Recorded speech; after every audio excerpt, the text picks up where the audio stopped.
Perkenalkan,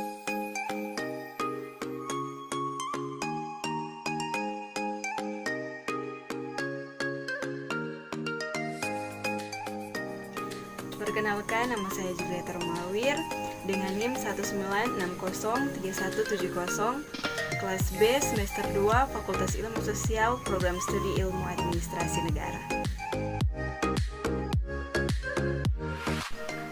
Pengertian organisasi.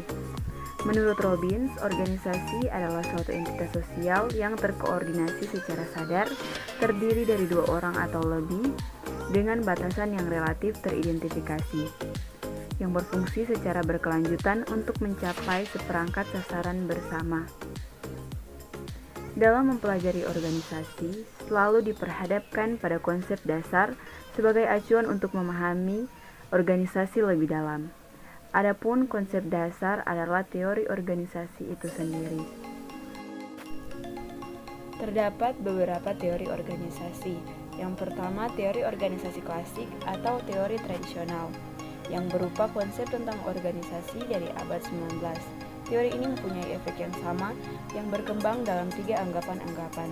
Anggapan tersebut yaitu yang pertama, teori birokrasi yang dikemukakan oleh Max Weber, dan yang kedua, teori administrasi yang dikembangkan atas dasar sumbangan Henry Fayol dan Lyndall Urwick dari Eropa, serta Mooney dan Riley dari Amerika. Yang ketiga, manajemen ilmiah yang dikembangkan mulai tahun 1900 oleh Frederick Winslow Taylor. Selanjutnya ada teori organisasi neoklasik atau dikenal sebagai teori aliran hubungan manusiawi. Teori ini dikembangkan atas dasar teori klasik.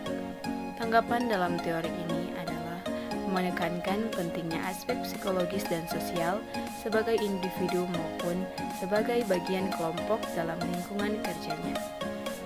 Teori klasik dalam hal pembagian kerja diperlukan hal-hal. Yang pertama, partisipasi, yaitu melibatkan setiap orang dalam proses pengambilan keputusan.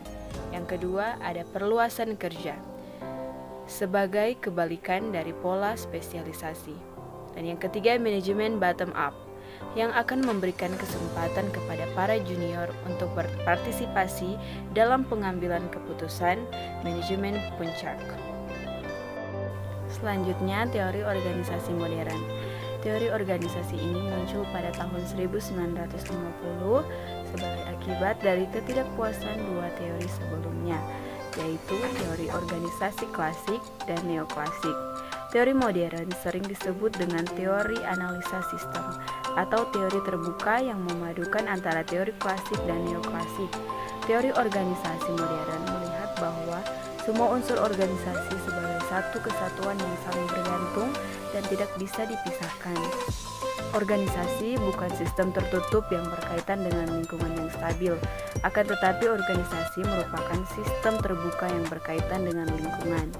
Dan apabila ingin bertahan hidup, maka ia harus bisa beradaptasi dengan lingkungan.